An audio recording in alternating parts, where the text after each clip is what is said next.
20-minute video talking about Manchester United's great performance last night. And don't get me wrong, I was very tempted to do that, but that'd be a bit boring for a lot of people. I apologise if this camera's lopsided.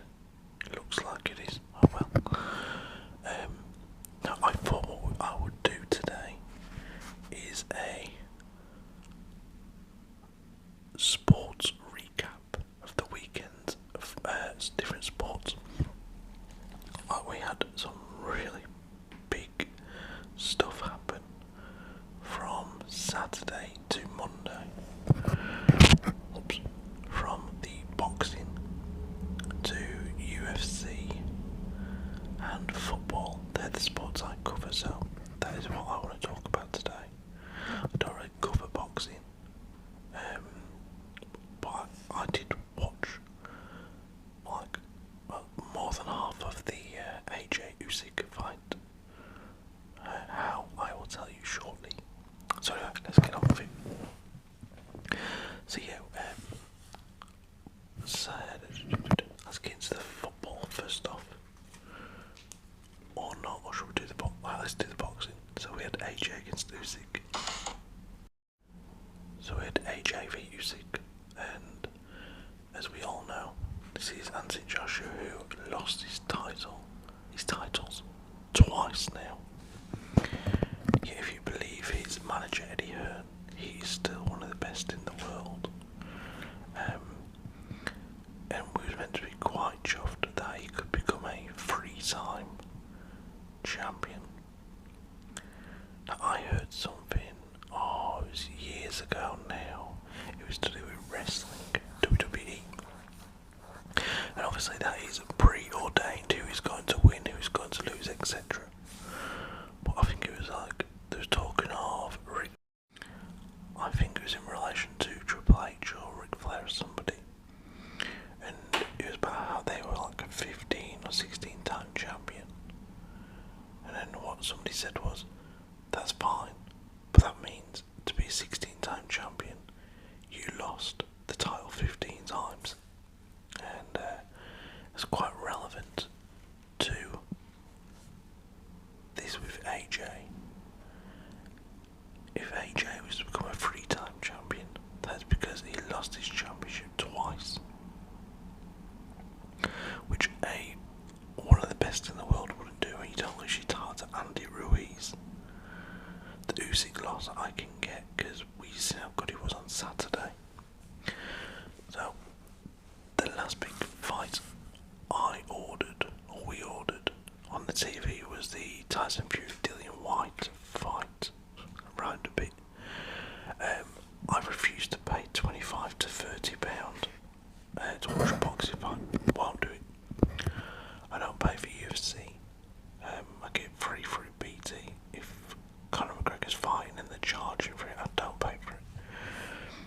I have paid for pay-per-views in the past. I paid for Ricky Hatton, Floyd Mayweather. I fell asleep. I paid for one or two others and fell asleep during them. I just can't stay awake. I think I paid for the Conor McGregor, Floyd Mayweather, and just couldn't stay awake. But the Fury White fight was on earlier on in the UK, like 10 o'clock. We ordered that and we went halves with my wife's dad. He came around and watched it.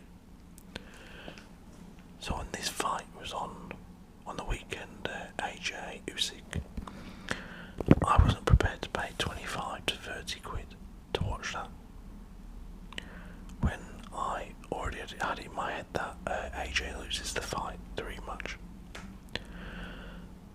So we're sitting there watching, I can't remember what I was watching now, I was watching a movie, me and my wife, or some TV, whatever. I go out to the fridge to get some more beers and some wine for my wife, and I come back through and she says, oh, look at this. And she'd gone on Facebook and found that somebody was streaming, one of her friends was streaming the fight. So we put it on through the TV on the Chromecast, 6, I think, to the end. Unfortunately, a friend turned off the stream before it kicked off right at the end of the fight, when AJ acted like a tit. Yeah, he easily lost that fight. From what I seen, he had one good round where I do think he had Usyk rocked. I think it was around 9, I could be wrong. But then it just went badly wrong. Usyk just put on a clinic. And yeah, a great performance by Oleksandr Usyk, a man I'd never heard of until he signed up to fight Johnny Bellew and knocked him out. But stopped him, really didn't knock him out, did he? So yeah, great win for Usyk. And AJ, not good enough. Over in the UFC, we had a British fighter show AJ how it's done. Different sport, I get that, but Leon Rocky Edwards, over, I think it was in Utah, America, the US. He was taking on Kamaru Usman, who is a great fighter and has been a champ for the last 3 years or so in the welterweight division. And Leon Rocky Edwards, he took the first round, and there was a chance he was near submission in the first round. Then things went badly wrong. Rounds 2, 3, 4, he lost all of them pretty convincingly. 5th round, you think, okay, it's just a matter of time now. He's just going to be, last couple of minutes will go, and what's his name has the victory. Usman, he's going to get a points win. Unfortunately, Leon's early successes in the first round couldn't be continued. This is something I was thinking. Then out of nowhere, with like 1 minute and 10 seconds to go of the fight, Leon lands a left-footed kick to the head. A headshot that just puts Usman out for the count.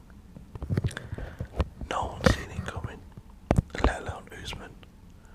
And we have a new welterweight champion. Our first British UFC champion since Michael the Count Bisping. You couldn't make it up, it was so good.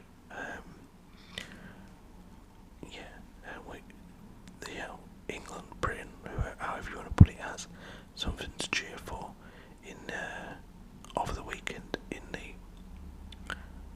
fight game, as you might want to call it, boxing and MMA. It's a great performance. Let's get into the football, guys, because we're not just going to go about United, Liverpool, obviously.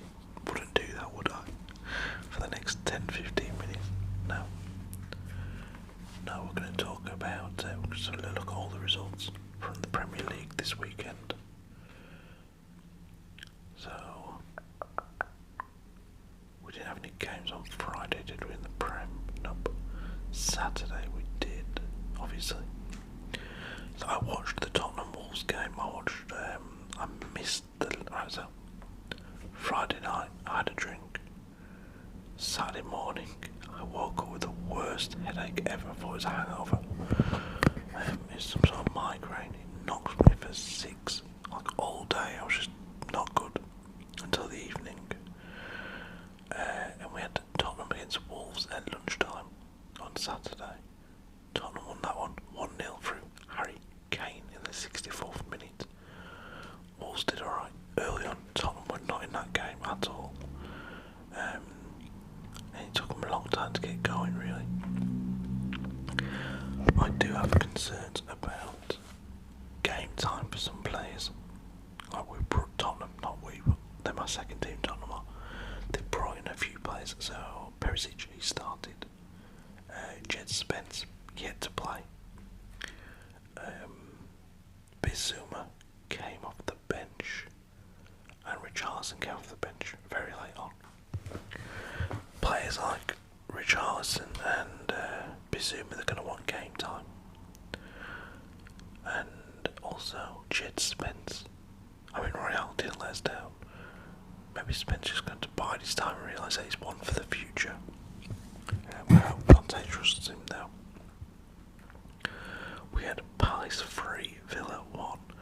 Whenever Gerrard and Villa lose, I'm always quite happy about that. Obviously. Okay, so I picked up my cup and the tea coaster, or cup coaster, whatever you want to call it, was stuck underneath it. I was like, hopefully it doesn't fall on the floor. I can get it to the settee and it won't make a racket. And then it fell. Yeah, so as I was saying, what was I saying? Yeah, Villa losing 3-1 at home, sorry, away to Palace. It's not been a good start for Villa this season, hasn't? And then it's not like they haven't spent money. They've spent a fair amount of money. They got their business done early, if you remember, but a 3-1 loss away to Palace isn't good. Goals from 2 for Zaha, 1 for Mateta, and Ollie Watkins put Villa ahead after 5 minutes. And then they went and conceded 3 goals. Everton 1, Forest 1, Brennan Johnson in the 81st minute, a equaliser for Everton by Damari Gray. Everton's still not up and firing, are they? I mean, they'll be glad they didn't lose that game, obviously, at home to Forest, but at the same time, still not what they hoped when Lampard came in. Fulham 3, Brentford 2. Wow. So we had goals from Bobby Reed in the first minute, Paulinho, their new midfielder, in the 20th. We had Brentford come back, goals from Norgard and Tony. And then in the 90th minute, that man, Alexander Mitrovic, got the winner for Fulham. Great win for them. I mean, they've drawn with Liverpool. They've beaten Brentford. And what did they do last weekend? Fulham. I'm sure they got a win. My mind's blank, but I'm sure they got a win last weekend. Leicester 1, Southampton 2. So this is a game where I'm thinking either one of these managers could be sacked or walk away even in the next few weeks. And it was Leicester who came out on the bottom. Great goal by Madison, a free kick to put them 1 up before 2 goals from Shea Adams. He doesn't score a lot, but he got 2 on the weekend, and Southampton beat Leicester 2-1 away. Bournemouth 0, Arsenal 3.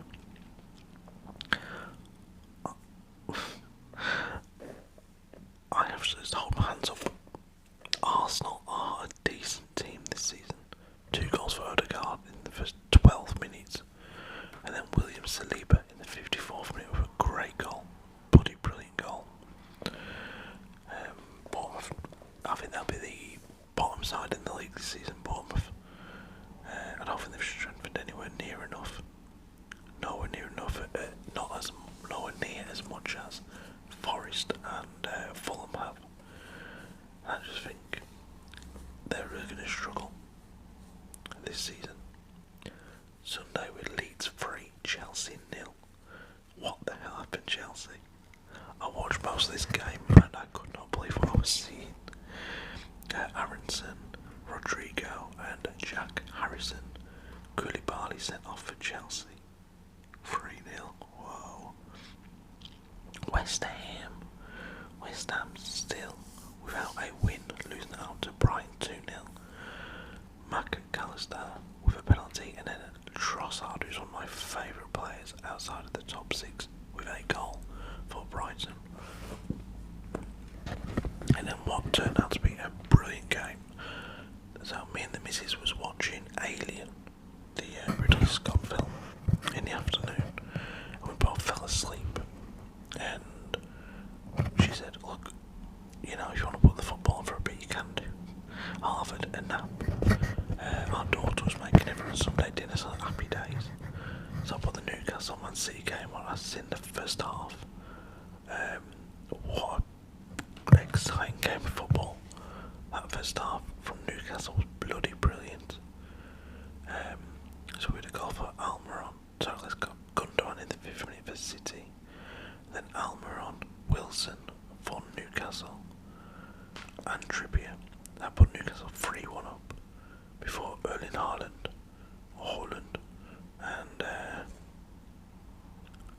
Bernardo Silva.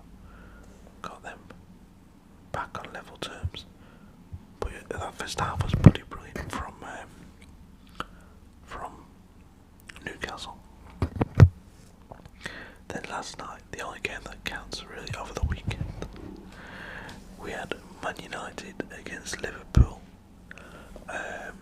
What can I say? The performance was something else from United. Can I expect it week in, week out? No. Could it have been because it is Liverpool? Yes. Did Liverpool have injuries? Yes. Was we shocking against Brighton and Brentford? Yes. If we'd played like this against Brighton and Brentford, would things have been different? Yes. But we didn't play this against them. We turned it on against Liverpool. We changed a couple of things. Ronaldo was dropped, Maguire was dropped, Varane came in. He can't play week in, week out, but when he can, if he plays like that, he's going to be brilliant. Martinez looked the part. So, obviously, it was in Brighton. Was it Brighton? Whichever, Brighton or Brentford, they both used their height a little bit, which give Martinez some problems. Liverpool didn't do that. They don't really have much height going forward. They play on the ground, and that just worked to Martinez's favour, immensely. Sancho, great goal, such composure, brilliant goal. Rashford actually played like he looked like he wanted to be there, and like he wanted to put in a shift for 90 minutes. Malacia, forget Luke Shaw. I'm sorry, but the lad is done. Carabao Cup, yes. Maybe an FA Cup game here or there, whatever. Even Europa League. But Malacia just looked bloody fantastic.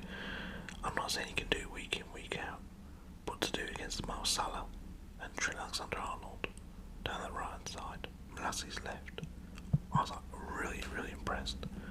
David De Gea had a good game. His distribution was pretty good. Delo, not too bad. McTominay looked good. Obviously Casemiro's there in the stands watching, so McTominay maybe felt the pressure. Bruno was bloody brilliant. Elanga had a great chance early on, hit the post. Was unfortunate to be substituted at half time, but that's okay. Martial came on and performed and put in a shift. A lot of pressure on the Liverpool defence. Pressurised them really well. Eriksen played alright. It wasn't at the level of Bruno, but he's never going to impress. Eriksen isn't really. Maybe 1 or 2 balls just went a little bit astray. But no, I cannot complain. A great win against our bitterest rivals, Liverpool. Yeah, chuffed to bits with the performance, and long may it continue. We can't guarantee he'll be there in the next game. Circumstances change, etc. But Eric Ten Hag came after and said, look, it's about attitude. You can't disagree with that. If they have the right attitude in the next game, and the game after, and the game after, then why can't we expect something similar? So yeah, Ronaldo being out was a big thing, and it was the right thing. We'd have been so stagnant up front with Ronaldo standing there waiting for the ball to come to him. Hopefully we'll let him go, but I don't think we will. I mean, if he stays, he's going to have to accept that he's not first choice anymore. We got Rashford, Elanga, Sancho, Martial, maybe one more if we can bring somebody in. So yeah, the future's